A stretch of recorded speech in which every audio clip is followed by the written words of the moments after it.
Hello, everyone, for to call this a special episode of the A-Side Live Chat would be a little bit of an understatement.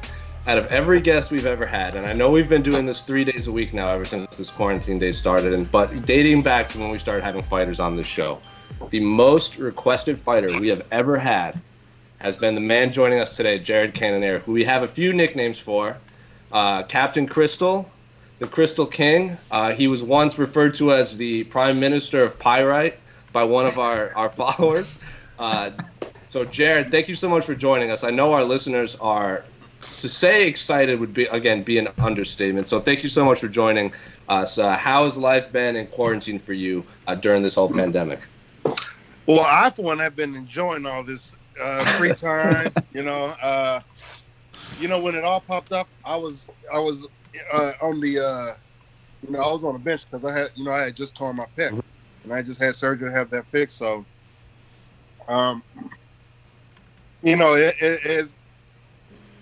this whole thing couldn't have happened at a better time for me. So I wasn't doing anything anyway. So, but I'm enjoying it. I'm here with my family. It's really nice. It's not bad at all. I'm loving every bit of this. I have all the time in the world to do what I want. Final Fantasy VII Remake just came out, so I'm enjoying that right there. I got a basketball goal, a boxing, some punching bag, some other workout equipment here to keep myself active. My physical therapist is awesome. He's doing a hell of a job. Aries Physical Therapy is the best I feel right now, and when I come back, it's going to show. How is your pec, Jared? Are you all good now? Are you ready to return to full training if we weren't in this situation? I wouldn't say no, not full training just yet. But here. Wow. Oh God. My scar I got right there. Wow. That's serious, man. Yeah. It's attached. I'm throwing punches with it and stuff. I'm not 100% yet. I would say the pec is maybe 60-65%. So right now we're working. I maintain a lot of the range of motion, a lot of the flexibility. So the one thing I can tell now is that the shoulder, the pec is still weak. So we're strengthening right now. So maybe a month and a half, another 2 months of that, then I can be back to training full time. Wow. Full on training. Is this the worst injury you've experienced in your fight career? Well, I've broken my hand before. Mm-hmm. I've dislocated my shoulder, torn my labrum, same area. Yeah. So I think the torn labrum was the one that took me the longest. I was out for I was trying to come back for that I was out for like over a year for that one. So, any crystal that you would recommend for an injured fighter to use? Just first crystal question of the day. Let's get it over with. Well, of course, pyrite, because it takes away negative energy and brings in positive energy. And of course, I feel a positive disposition it's sort of like being in an alkaline state, and that's gonna help your body heal more efficiently. And two, another one I'm using is bloodstone, which is a good stone used for healing. The blood that's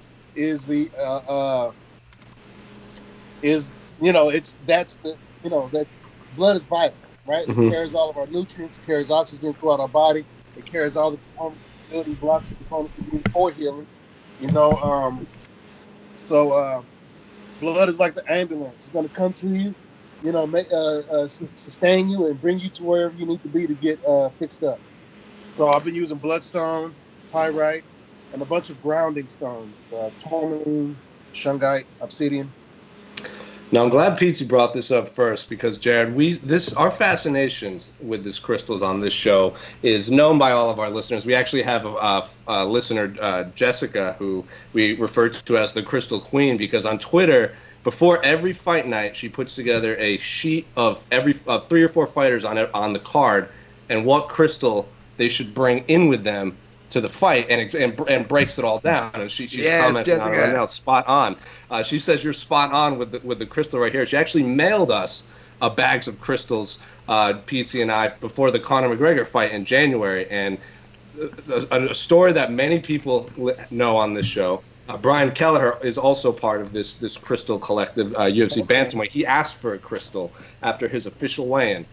We gave him, what was it, Tiger's Eye pizza? Yes. Which is supposed to bring monetary wealth and good fortune. That day I gave it to him, he gets bumped up to the main card and wins the performance bonus. So he went from the Fight Pass prelims to the main card of a Conor McGregor show and gets the $50,000 bonus. So it was 100% the crystal that we gave him at the official weigh-in. So our followers are proud of that. And that crystal you can see behind Petesy, the salt lamp, someone snuck that in to a Bellator Dublin card just to give him. Wow. That's awesome, man. All because of you, Jared. This wouldn't have happened if we weren't discussing your love of crystals one day. And I'd never heard of this whole thing. I'd never heard of this whole crystal culture. So this is you introduced us all to this. It's amazing. Well, I'm going to tell you something that may blow your mind and it may not blow your mind, okay? The way for me personally, okay? As far as the crystals go, I tell people all the time that it's not just the crystals that's doing whatever it is I want to do, right? I tell people that everything that I want to get out of the crystal, I already have inside of myself. I have the potential to be the greatest thing in the world or be the worst thing in the world. And me personally, I'm just using the crystals to help bring out whatever quality that I want to use at whatever time and stuff. And I do believe that the crystals do hold those properties, those same qualities. So it's not that I don't believe, you know what I'm saying? It's just that I'm also using their things to amplify what I already have inside of me. So I don't want people grabbing crystals and just relying solely on the crystal. You know, when you grab that crystal, it's already inside of you. Otherwise, you wouldn't even know what it is. You know what I'm saying? So it's already there inside of you. You know what it looked like. You got to create the best possible picture in your mind, and then grab whatever crystal that you want to use to help try to bring that into this here third dimension. Wow. Where did this? Yes. Get the sound effects going, Casey. Down straight. Where did this fascination with learning about the what the crystals amplify, as you said? Has this been something you've always been interested in, or has it been more of a recent thing that you've been? Because the one that sticks out with me, I first noticed you had your pyrite around your neck after you beat Hermanson overseas. I noticed you had it on the ESPN desk. Yeah, on the ESPN desk. That's what we were talking about on this show. So has this always been something you've been fascinated, or has it been a more recent thing? It's been at least the last 2-3 years. I've been broadening my perspective as far as my spirituality goes. I put religion away. You know, I know what religion is and how it is to be used. I feel that I no longer need it to get the saying. I feel that it was created just to enhance spirituality. So I don't need religion already, you know. So I find many different ways to enhance spirituality. Also, on top of that, it started with just trying to acquire more knowledge, right? Not, you know, they tell us this in school, they tell us that in college, they tell us this on the TV, okay? But that's only a tip of the iceberg, the information that we're given. So there's so much information out there about the world that we actually live in. You know what I'm saying? Let's put it like this. The stuff that they give you only preps you to enter the matrix, to plug you in, okay? So it doesn't prepare you to get inside the matrix and take control of what's going on inside while you're inside of the matrix. So you're just a bot at that point. It's just like the Matrix. Once I've acquired the information about where I am and how to move around in this world, you know, I feel like I need to do things to just make my existence here better. So speaking of that Hermanson fight, Jared, that's just one thing I think is absolutely so badass about you. The fact that you go to Copenhagen, Denmark, and you fight a Scandinavian dude there. You went to Brazil to fight Anderson Silva. Do you like that kind of mindset, to be the guy coming onto enemy territory and coming in to take out one of the locals? Because let's be honest, you've done quite well in that situation. Yeah, I approach those fights like I approach any other fight. You know what I'm saying? Like I've told people before, we can be on the moon. I'm gonna fight you the exact same way that I would. Of course, taking the lack of gravity into consideration. But it doesn't matter. The fans are of no consideration to me. They're of no concern as far as the fight goes. I'm professional, so I know what I'm there to do. I know everybody's position within my realm. You know what I'm saying? And if don't nobody overstep the boundaries, I ain't got no problems. So it's easy for me to go into these foreign lands and fight, one of the locals, and still stand tall and stick my chest out, look people dead in the eye like I'm like the king that I am. That's the thing. We were all. I thought it was becoming a narrative thing. One of the plots about you when they were talking about the Till fight. I thought that was going to happen in London. I know he didn't want it to happen in London, but I was like, he's going to do Hermanson in Copenhagen and now come over to England and do Till like that. That would have been insane, man. That would have been perfect. That's a storied career right there. You know what I'm saying? It's a storied. That'd be the story of my middleweight career. He started out going here and doing that, going there and doing that. Now they need to bring the belt to me. Now you need to come to me when I got the belt. Now that's what's going to happen. Instead of me going there, you coming right here. You're going to come to Dallas. You're going to come to Phoenix. You're going to come to Vegas. You know what I'm saying? I'm not going over there. You coming over here. Get your passports ready. Yeah, that was the thing. That was the thing I couldn't understand. Like, Till had a visa issue, so he couldn't go to the US. And I was like, why does he want to fight in the US? Remember, he was trying to make it happen over there, right? I didn't understand what was going on there. I would have wanted to fight. I would have fought in London. Probably because the last time he fought in London. Didn't he fight Jorge in London? Yes. Yeah, he did. Yeah. And some people are superstitious. You know what I'm saying? Some people say, you know what, last time, I didn't like that energy. I ain't trying to go through that again. So I ain't trying to make no jokes or anything, but, maybe he didn't want to do that. But, man, we all know Darren. He don't give a fuck. So he's going to do what he wants to do. And I'm sure he would have fought there. He would have fought here. If it would have been needed. You know what I'm saying? Darren ain't scared of nobody. He's just out there playing, trolling the whole world. And, so I'm just sitting back waiting for my time. Does that feel good, though, to have all these guys talking about you? Like, you've gone from, like, pretty much unknown guy to one of the most sought-after names in the middleweight division. Like, I've recently saw Kelvin Gastelum talking about you. You have Till talking about you. Is that crazy to you that this has happened so quickly? I wouldn't say it happened quickly, man. I've been fighting for almost 11 years. Wow. So, and I'm 36 years old. So I think this is happening all at the perfect time. I think the fact that these prominent names are talking about me is just like anybody else talking about me. It's just like, somebody who I don't know, see me in the grocery store talking about me. For me, these are just bodies. As a fighter, as a competitor, these are just bodies for me to mangle and do what I need to do to get what I want out of this sport. You know what I'm saying? But at the end of the day, I'm purely a martial artist. I don't train so I can fight. My fighting is a part of my training. I just so happen to get paid doing this, and they put me all over the TV, and which is cool too. But I don't really pay. I don't play into the fame. Fame destroys people. I've seen that before, and I ain't gonna be one. I'm not a statistic. Again, as I step into this matrix, I want to have full control of the program, and it's gonna benefit me at the end of the day. And if it don't benefit me, I'm gonna cut it out like rotten flesh. Well, PT mentioned all these fighters calling you out like Till and Gastelum, but it seems like the champion Israel Adesanya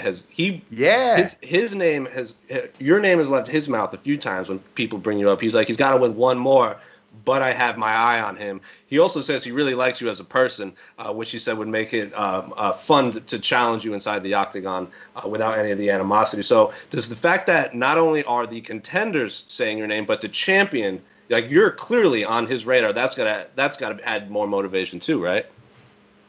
Yeah, I mean, it's cool, but again, like I said before, it's just another mouthpiece out there talking. You know what I'm saying? He's just a body to me. Now, with that being said, outside of that, me as a man and me as a fan of MMA, me as a martial arts, I have the utmost respect for each and every one of these men who I compete with every day. I have nothing against them. Ain't no point and having the animosity. I don't need that sort of energy to fuel my fight. You know what I'm saying? I use joy to fuel my fight. I love this to fuel. I don't need to be mad at you to get in there and fight you. I love it. I need this, to be honest. And, I would not be complete if I didn't have it. I quit my job. You know what I'm saying? I quit a career with the federal government so I can do this. So I can focus purely on this. Because this is the matrix with which I want to live in. Not their matrix, not your matrix, not his or her matrix. My matrix. And if you can't get on the same wave, then, you know what I'm saying? Like Nino Brown said, you either roll with me or get rolled over. Now, going back to the question, that's high praise coming from the champ, saying those things. And it's real recognizing real, you know what I'm saying? Dude say I'm a good dude and a cool person. And we've only met briefly a few times, you know what I'm saying? But energies never lie, you know what I'm saying? Some people are more perceptive of energies than others. Some utilize metaphysical abilities like empathy and sympathy and even telepathy. But maybe that's what he got from me. You know what I'm saying? I am not a good judge of character. You know what I'm saying? That's why I'm very guarded. I don't go and hang out with a lot of people. I don't go and do this. I can. You know what I'm saying? I had before. I'm very good. I'm very easy to socialize with, but I keep my circles small. You know what I'm saying? It consists of blood and love. And those who love me and those who share blood with me, can get it. And to be honest, I love everybody. I love this whole planet. I'm a part of the planet. This planet is a part of me. I'm not separate from anybody. You know what I'm saying? We are all one human race, and I'm not going to even expand on that. But we are all one. We're like a colony of ants. You know what I'm saying? Think of the whole planet as our anthill, and we are a colony of ants, and here we are. You know what I'm saying? Doing our thing, creating a beautiful thing. And I think we need to focus on what needs to be done to make the entire world better. Because there are people still suffering all over the world. And nobody talks about it, especially over here in America. So we're usually trying to stay entertained and stay distracted. But again, the world is a lot more bigger than what's going on outside of our front door. You know what I'm saying? Across those seas, big things going that's affecting us here. You know what I'm saying? Even if it's not physically affecting us, if it's happening over there, it's happening to us. You know what I'm saying? If there's a bee stinging, if there's a bee on my finger stinging my finger, I'm gonna be like, well, my brain is okay. No, man, my finger still hurt. You know what I'm saying? So take care of that bee. We need to take care. We need to do something about these wasps coming into the beehive. You feel me? You're a deep dude, Jared. Holy shit. This is deep. Well, you're dropping some knowledge here, my friend. Well, this is it, man. This is what I think about. This is what I think about all day long. This is what I do. If somebody talks to me, this is what they're going to bring out, the thoughts that come to my mind. So that's just it, man. You guys ask the questions. I provide that. No, it's great. It's great. Your answers are very. I've interviewed Israel Adesanya, not about this topic, but it's kind of devolved into the similar thing where he was saying when he was living in New Zealand, he felt lost, and then he realized that he was player one, and the rest of the world were bots in his open world game. So while you're saying this, I'm like, I feel like I've had this conversation with someone, and then I remember about before we fought Derek Brunson, he was saying the exact same thing. So it seems like your wavelengths are right there on the same levels. You see what's happening is, right? There's a lot of people getting hip to what's happening in the world, okay? The leaders of the world, the media, the systems of the world only want us as cattle. We are nothing but a herd to them, okay? They have all the wealth. We're here working to get what we need to do to survive, all right? They're not concerned about the meal that's going to come tomorrow. Or hell, even 10, 15, 20 years from now. And these foods is already 100 years old. So they're not concerned about the wealth that the kids are going to get. You know what I'm saying? They're not concerned about the wealth that the kids are going to get. But they need to be concerned about it because right here and now, there's a new thing going on in the world where we ain't just taking what you say at face value. No more. You know what I'm saying? We're not slaves anymore. You know what I'm saying? We're not under the control of the people who are in control no more. We've freed our minds, especially with this internet thing. You know what I'm saying? That's the ability to communicate with each other, to be able to say something and somebody on the other side of the world can hear it. You know what I'm saying? And then it's just like getting a different perspective. You know what I'm saying? There's how many people in the world? And with this phone, I have the ability to get each and every one of their perspectives and then cross-check it across my own perspective. And if it don't fit, it don't, you throw it out. So what's happening is we've been getting a lot of I've been getting a lot of information that conflict with what I was taught growing up, right? Mm-hmm. And as I walk through the world and as I say that, what they taught me doesn't apply to what I'm doing here. Okay? What they're talking about actually does apply. And it has always applied. As I go back in my memory, it has always applied. And if I had this information back then, I'd walk, it'd be a different pair of, it would be a different tracks in the sand. You know what I'm saying? So I think a lot of more people are getting on that way. I think we all need to expand our horizons. We need to question everything we've ever been taught, because it's probably only been taught to you just to keep you inside of that pen. You know what I'm saying? To keep you with the rest of the herd. So, not that. Can I just say, I told my parents and my teachers when I was 5 that I know that you are all robots, and they thought I was crazy. And it turns out I was right all along. There you go. And I was thinking about that when he said that. I was like, holy shit, I need to get back to that mentality. Jared, and Still Ben. I've never told my parents that. What I have told them is what I feel. I can only give one my perspective. I don't want to tell nobody that you're this and you're that. You know what I'm saying? You are only you, and you are subject to your surroundings. All right? So there's a lot of information going around, and I'm subject to all that information, and I'm going to make that information subject to me. But bend that information to my will and create something that I want. And what do I want? I want financial liberty. I want, you know what I'm saying? I want a better world for myself and everybody in it. You know what I'm saying? Not just myself and my family or my friends. I'm talking about everybody.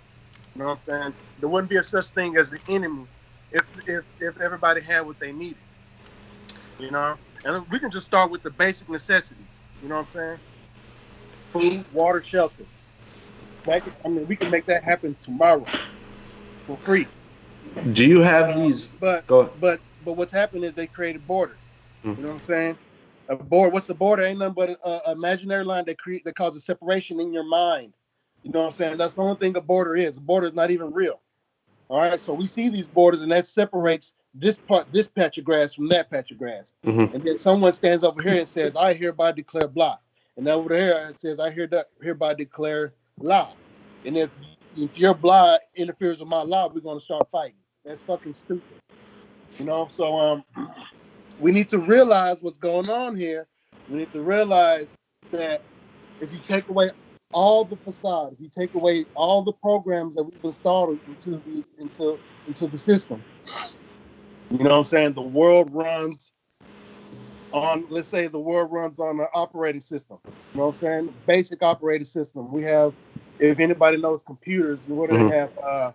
Is it DOS and iOS and all that bullshit? I don't know. I have computers. That's why one of the reasons why I quit my job, because that shit wasn't making me happy. Computers don't make me happy. Fighting, training, exercising makes me happy. I'm trying to get this phone right. You're good. I forgot what I was saying, but do you have these conversations with your teammates? And I know Casey will remember. We had Alex Caceres, Bruce Leroy was we were talking about something like this back on the UFC Phoenix media day, to the point where he was talking about like the infinite expansion of the mind and exploring like the Matrix thing, and all the media there were just looking at him and were just blown away you don't hear these type of conversations much from fighters. So do you have these type of conversations with your teammates and such? The ones who will listen.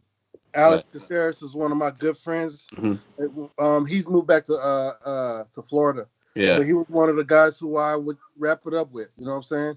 Alex is he's not the same as everybody else. You know, he's not a part of the herd. All right. And you see people doing, hey, he's not doing what everybody else is doing. I'm like, what do you think? Because he ain't a part of the herd. You guys, you change your perspective. You know what I'm saying? So you guys are only seeing norms and social norms and what's socially acceptable. But you know, we all heard the analogies of sheep running over the edge. One run behind them is going to keep running. Mm-hmm. So Alex ain't one of those sheep. There's a few people in my gym who aren't. Let me start over. Alex is not one of those people. You know what I'm saying? My striking coach is definitely not one of those people. And we all have our different walks. You know what I'm saying? It's not just the same information that we're just talking about. You know what I'm saying? It's the same, but it's a different perspective. And that's the beautiful thing about it. And most people can't accept or can't hear those different perspectives and just can't accept them into their psyche because they've been taught that it's either pagan or that it's just taboo, and that their conditioning would just negate the ability to receive that information. So they're only tuned in to a specific channel. And I'm not saying that that's bad or anything. You know what I'm saying? That's just them. That's just, that's them. For me, I don't run around the gym, on my soapbox talking all this stuff. Again, I'm easy to socialize with, you know what I'm saying? You can't socialize with everybody at the same level, on the same wave.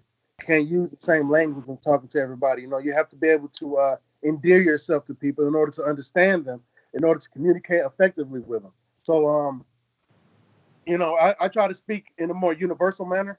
I would like to curse more, but my mama doesn't like it. So, but I try to speak in a universal manner so any and everybody can get the exact same picture that I have in my mind when I turn them into words. Well, I can already see our YouTube commenters are loving this chat already. Someone says Jared Cannonier for the president of Earth.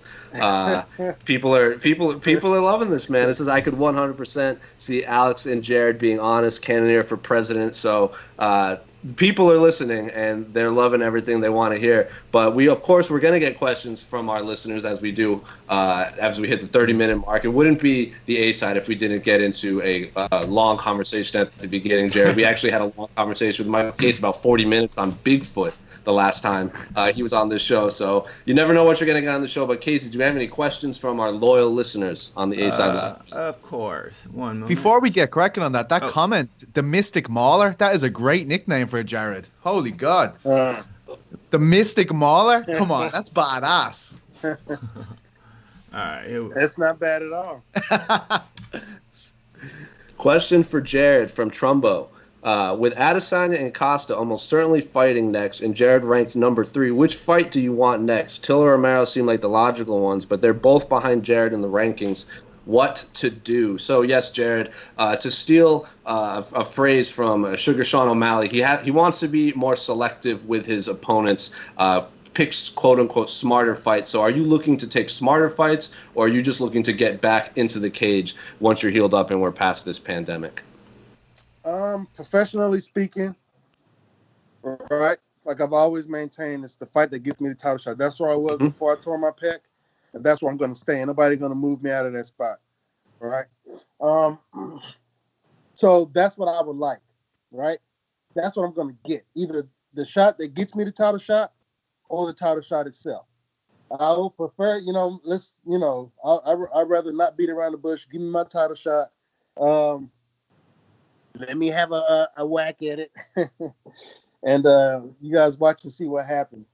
But that's where I'm gonna shoot. That's what I'm gonna be shouting from. That the fight that gives me my title shot or the title shot, preferably the title shot.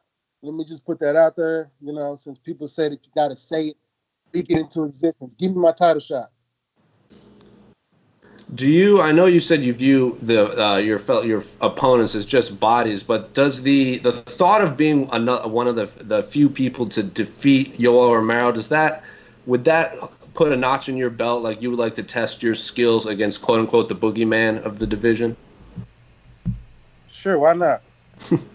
I think Jared's the boogeyman of the division. That's sure. If he gets me the title shot, I don't care who I fight. Mm-hmm. Okay. There you go. I have, any. You know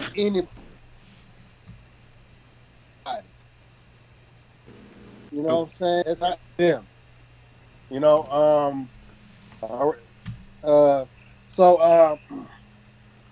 But if he gets me the title shot, yeah, I'll fight him. And then after I'm the champ, who have doesn't matter. Sure. Again, you're just bodies. You know what I'm saying? Your particular styles, your personality, your perceived whatever, you know what I'm saying, is of no consequence to me. I'm not gonna let that affect me. I'm just gonna peep the game. I'm just gonna peep it, see it, and move accordingly. Again, I'm gonna turn all your strengths and make them into something that's gonna benefit me. That's what I'm doing here. All right. I'm like the potter. The potter, playmaker. Right. And whatever you give me, Yes. man, I'm gonna turn it into something. Is that always like? I mean, there seems to be two kind of separate views on the kind of approach to the fight game now. Like some people, like Leon Edwards, is always out to be the best. He wants to be the best in his division from a very young age. He set himself a goal of he wants to be the best. That's his tunnel vision. Whereas other guys we can see look for money fights or clout fights that are going to get them more attention. Like, do you have a certain way you look at this, or do the two go hand in hand with each other for you? All of it has its part, has its place. Okay. But like I said, predominantly fighting is a part of my training. Okay. And why do we train? Anybody will tell you, just so I can see how good I am. I want to test myself. This is all personal to me. This is only for myself. I know I'm trying to fix this thing. I know we got our training partners and our teams and our coaches. We have our opponents and we have the referees and all that stuff. But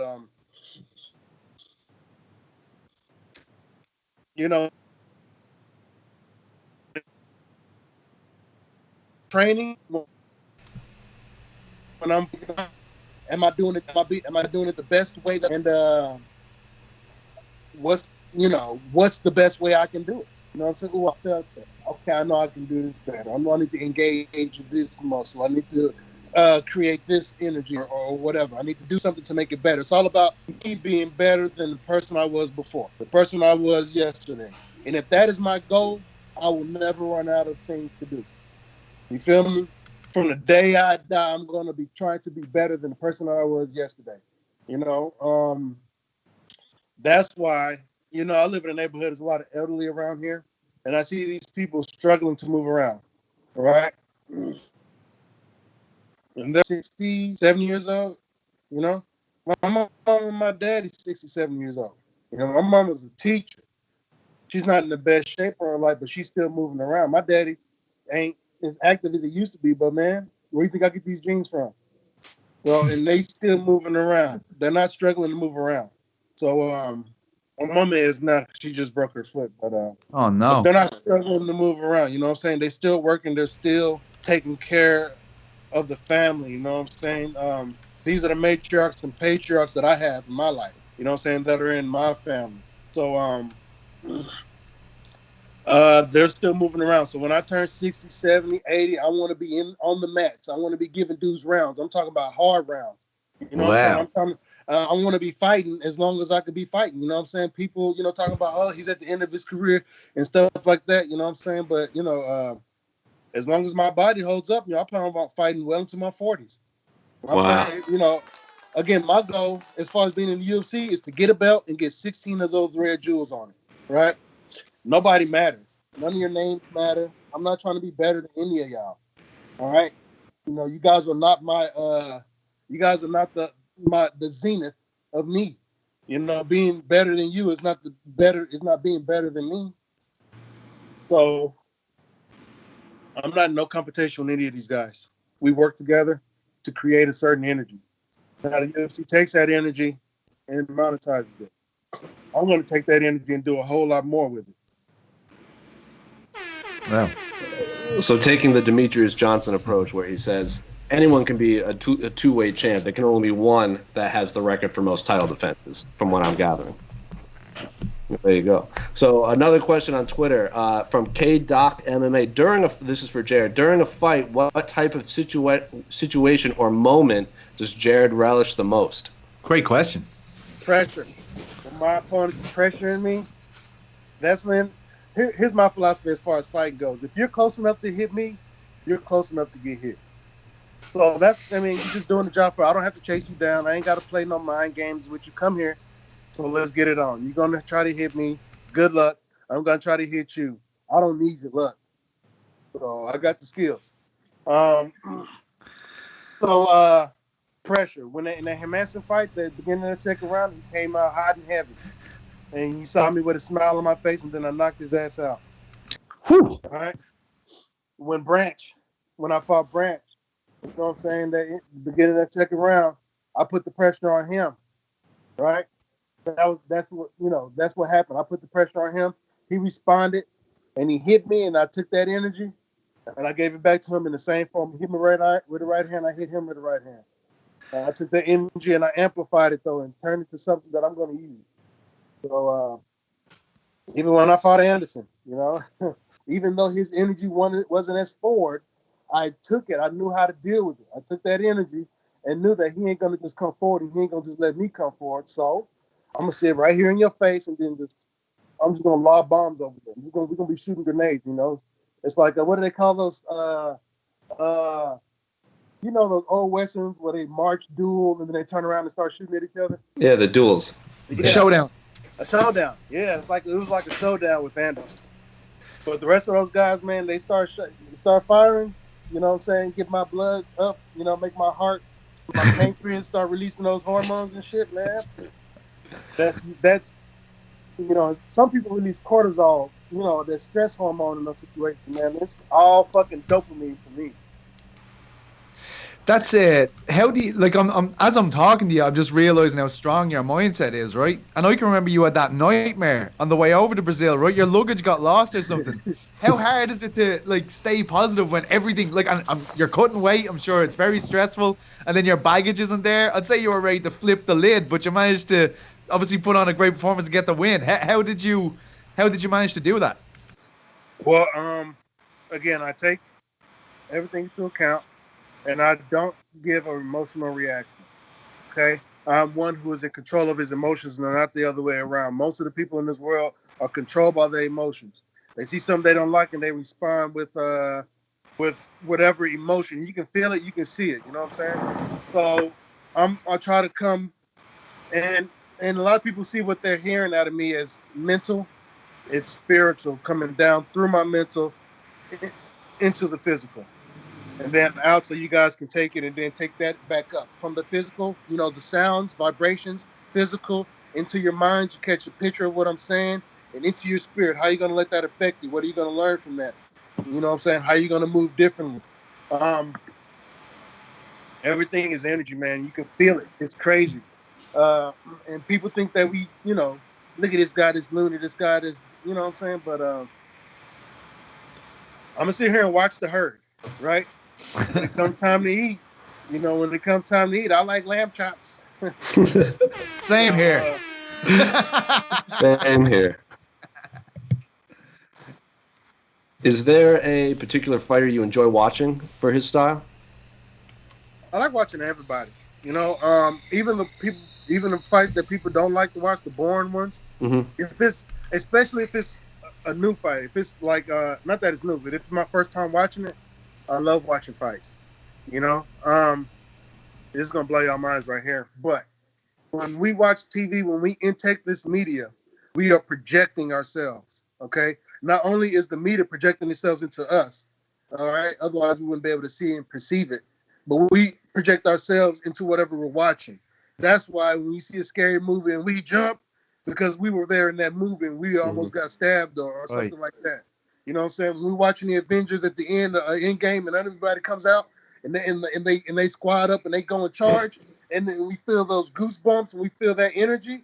You know what I'm saying? We're projecting ourselves, and that's a metaphysical ability that we have to see something and turn it into and download that information into our being, into our body, and then those feelings that we have, like getting goosebumps, that's our DNA activating, right? That's the memory in our DNA activating. It's preparing us to do something. I forgot the question, but I'm gonna keep going. What was the question again? It was what fighter is there a fighter you enjoy watching for his? You said you like the fights that people don't really like sometimes. Did you like Adesanya v Romero? Yeah, I was right there. I was there in the arena, and as I was watching it, I was in there with them. I was Adesanya and I was Romero, learning every ounce of what was going on. How is he moving? How is he trying to hit me? Not trying to hit him. You know what I'm saying? How is he trying to get me? How am I going to get him? If I move like they move, is it going to work? Nope. Because I move the way I move. So that's it, man. I project myself. I use metaphysics. I use metaphysical abilities, you know what I'm saying, to make my life better. And I've done that my whole career. That's why I'm so good at fighting right now, because I watched a fuckload of fights and I learned from each and every one of them. I'm going to learn from your mistakes before I have to make them myself. You know what I'm saying? I'm not going to go in the ring and get into no knockout, drag-out war and get, you know what I'm saying, go blow for blow, trading shots. You know what I'm saying? You hit me and then I hit you. No, hell no. I like the way Floyd Mayweather puts it, man. I'm in there. The goal of the game is to hit and not get hit. So I like that approach to it a lot better. Do you like watching your own fights? We had Anthony Smith on here, and he said he hates watching his own fights because he thinks he's the worst fighter on the UFC roster. Even when he knocks out opponents, he's like, I'm terrible. Like, look at all the mistakes I made. And then Corey Sandhagen said he was his favorite fighter to watch. Is his own favorite fighter to watch. I agree with Corey Sandhagen. I love watching my fights. I love reliving those moments over and over again. It's amazing. Like I just got to tell you, I'm projecting myself every time. And it's easier when I can see myself doing it. Yeah, I remember that. I did that. My armpits start sweating. My armpits are sweating right now just talking to you guys about this shit. Well, but I get right into it, man. And then even though I'm not in there fighting, I'm benefiting from sitting here watching these fights. You know what I'm saying? Physically, on a physical level. This is why I don't get tired in fights. You know what I'm saying? Because I fought a million times. I watched a million fights, so I fought a million times. So I can't wait to do it again, man. I'm sitting here watching fights all the time. Watching my old fights. Now that my future fights are essentially concrete, I can predict who I'm going to fight next. I can watch those guys. And they're good, man. I love watching these guys. I'm getting very well acquainted with all of them. Darren, Kevin, Yoel, Costa, Adesanya, even the guys behind me. Edmund's back there. Bronson's back there. Uriah's back there. Jack is still here. Chris is still here. Who else? Jacare's back down here. Everybody in these top 15, 20. And there's a lot of people in the middleweight division we're not talking about. Like Shoeface. I love watching his fights. You know what I'm saying? Mm-hmm. And I thought this guy would have been in the top 5 by now, but I don't know. He may be suffering injury or something. He hasn't fought in a while. So there's a few other guys in the middleweight division. Shibaizen as well. Shibaizen, is that his name? The young fella. He's very good. Yeah, that guy's an animal, man. These guys, I like watching him too. I love how he matches up with you guys. Like when I think about him fighting when he gets to the top of the division, I think it's very I think they're great fan-friendly fights, right? That fight's not going the distance for sure.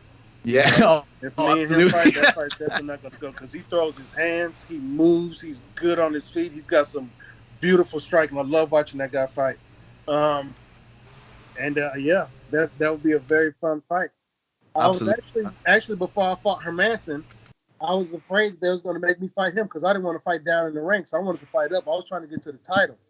So like, damn, man, this guy's doing really good. He's looking really good. They may try to put him up against me.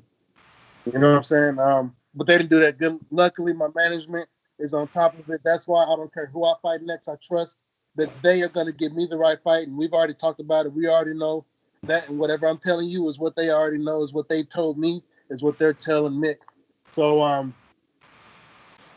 and so again, this whole Corona thing is very unfortunate. It's crazy. It's crazy, and it ain't what a lot of people think it is. Everybody thinks it's just coronavirus. Wait, you can't leave us there. You can't leave us on that cliffhanger. What is it? What do you think it is? I don't know, man. I don't know anymore. I'm just trying to bury my head in the sand till it goes away. Well, there's rumors going around. I'm going to put it like that because I don't want people going to say what the hell they're going to say anyway.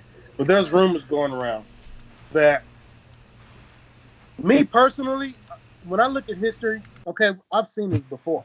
Okay, we've seen this before. They're doing it now. Okay, so coronavirus ain't a natural thing. It's a hybridized virus. So we know what they do in the CDC. right? We see where they're getting their money from. And if you don't know, you need to go find out where they're getting their money from. Follow that money. So what did the CDC do? What the hell do they do? I know what they do. It's just like the military, but with their soldiers are microscopic. So they in there creating new things. What we like to say is scientific innovation. But that's not all they're doing. So they're in there creating shit. Frankenstein in his lab doing things, and all the monsters gotten loose, and not by accident.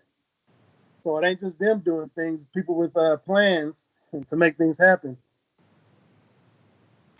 So go find out who's paying all these people. You know what I'm saying? Trump just defunded the World Health Organization. Why would he do that? Listen to what he's saying, and then people are just going to listen to what the media says, right? But the media is going to make you think a certain thing. And all they're doing is making you think Trump is incompetent since the day he's been in office, right? Everybody, even Fox News turned on him. And when I saw that, I was like, God damn.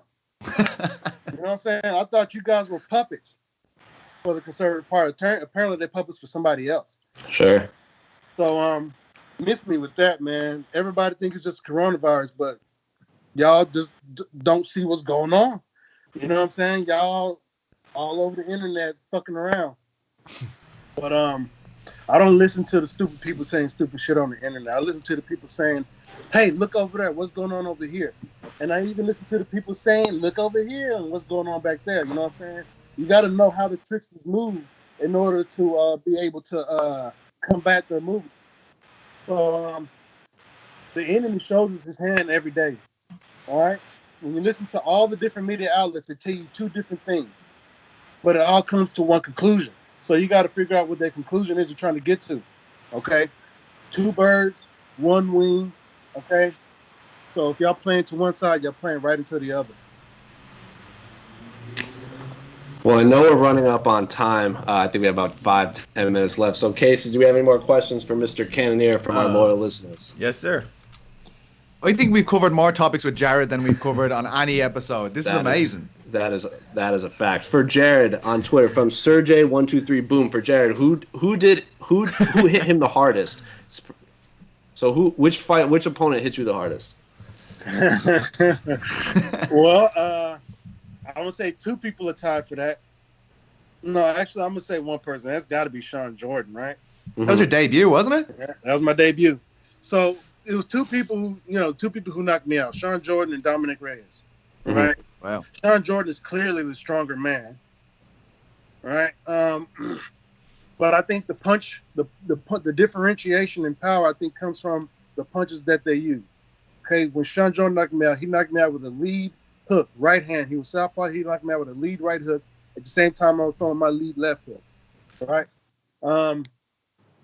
So with that being said, I was turning away from the punch when I threw my punch while he threw his punch when he hit me.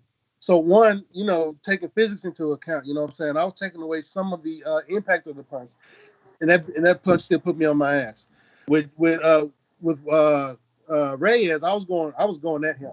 I was trying to take his head off. And the dude's smart, turned that angle, pivoted beautifully. Another southpaw, fucking southpaw. Pivoted out beautifully and threw that left uppercut, right? And that's one that shook me up, right? And then he called me up, I was on my, trying to do the chicken dance, trying to get the fuck away, get some space. And then he called me with another uppercut that put me on my hands and knees and back on my feet. But everybody likes to say, he knocked you out. Okay, I mean, you can go watch the fight and see what happened. But anyway, I'm going to have to say Sean Jordan hit the hardest. And to be honest, when both of those men hit me, and they did, the punches had their effect, I did not feel it. And I'm pretty sure they didn't feel it either. That's how it goes. When you hit somebody hard enough, when you hit somebody with their perfect shot, you usually don't feel that punch. So, but I didn't feel none of those punches. Blink, lights out, lights back on, and fight's over. Can I ask you one question as a fighter? I know we have loads of questions to get to, but I was just wondering, because just before we came on, Tony Ferguson weighed in, even though he's not fighting. He weighed in at 155 for a fight that isn't happening tomorrow, obviously. But I'm just wondering, if this fight goes ahead in 3 weeks' time on May 9th, Is that going to affect him? The fact that he's cut weight and he's going to have to cut weight again, like, is that going to have a negative effect on him? Well, I don't know how much Tony walks around at. From what he looks like, he looks pretty lean.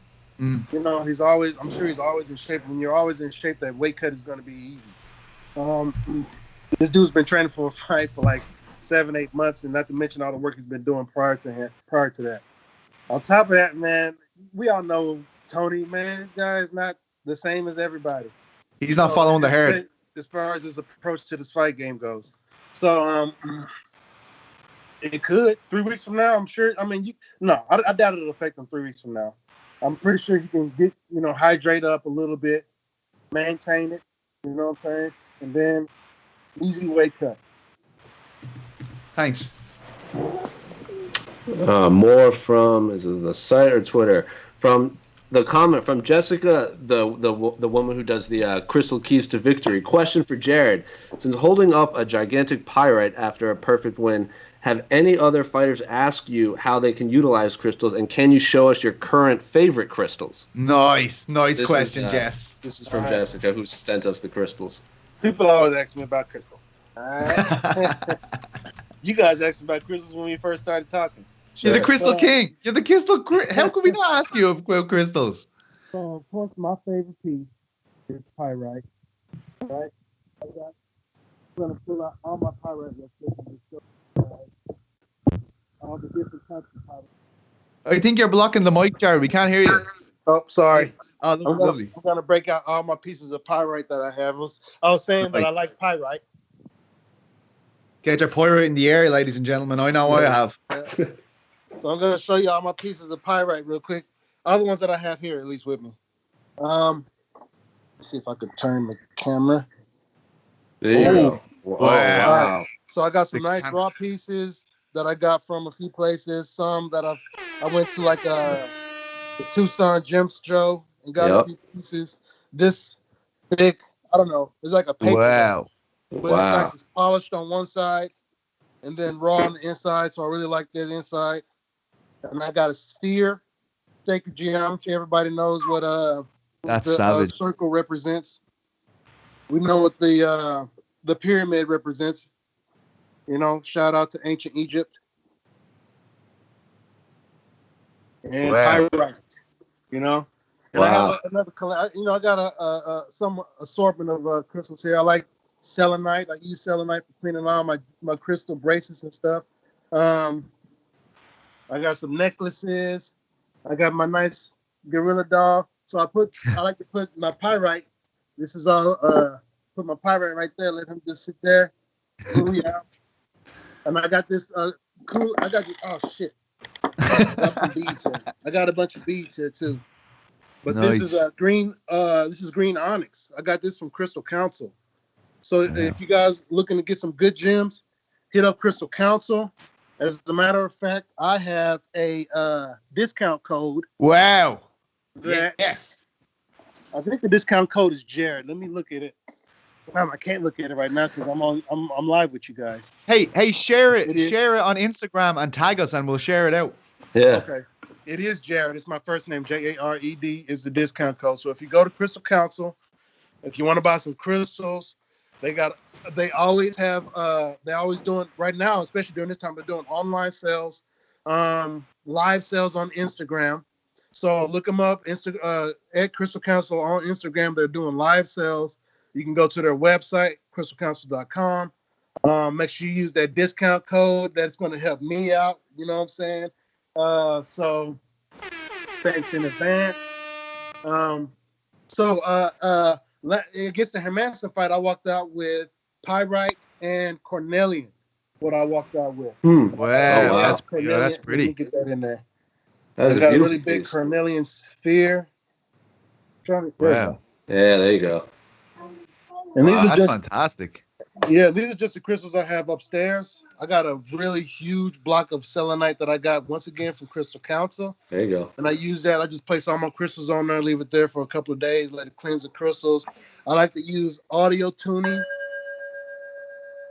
Wow. Crystal clearing. I got a set of tuning forks that I use for healing and focusing and all kinds of stuff, man. It's And people, some people hear this stuff and they're like, "Oh, he's into that stuff. He probably doesn't vaccinate his kids." Hell no, I don't vaccinate my kids as best that I can. You know what I'm saying? They go to public school, so they have to have some vaccines. But, I know, man, again, when you realize the people who give you these vaccines are the same ones who release this virus, or the same ones who wants to mandate vaccines, or the same ones who want to put a chip in you to see if you got a vaccine or not. And if you don't got a vaccine, you know what I'm saying?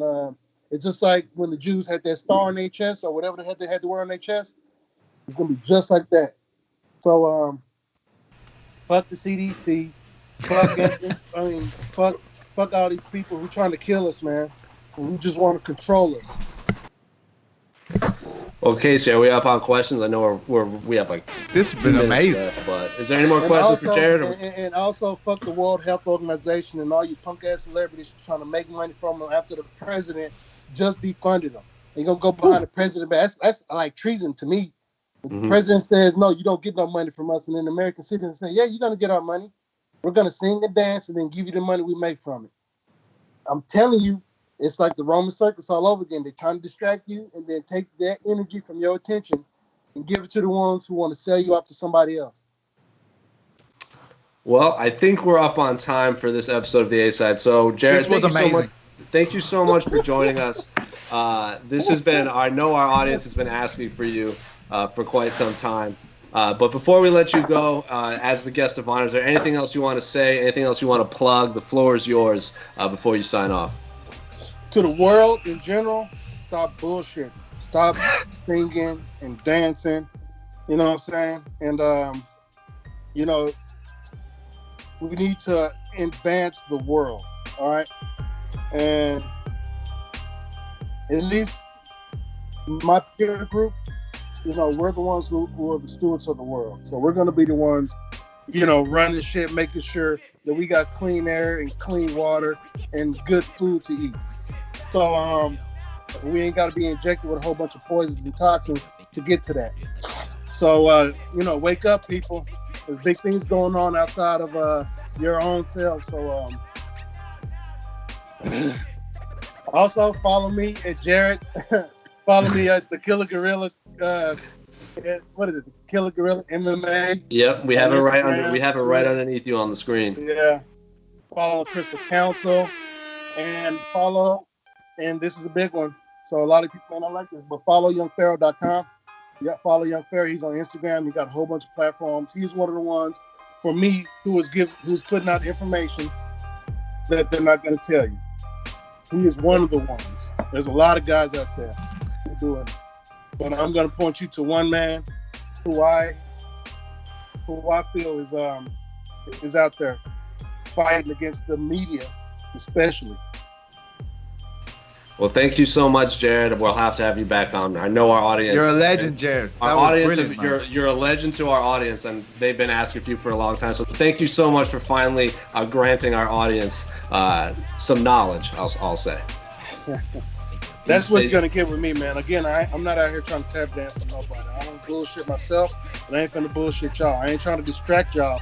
I'm going to wake y'all up so we can be on the same wave so that nobody come ask me, do I like something stupid? I ain't going to even elaborate, but so people don't come and ask me stupid questions. If we're going to sit here and have a conversation, let's talk about something that can really benefit us instead of wasting everybody's time. Well, thank you so much. We'll be back on the A-Side next Monday. We don't have a guest lined up just yet, but we will, and we'll announce it hopefully this weekend. But thanks so much, Jared, and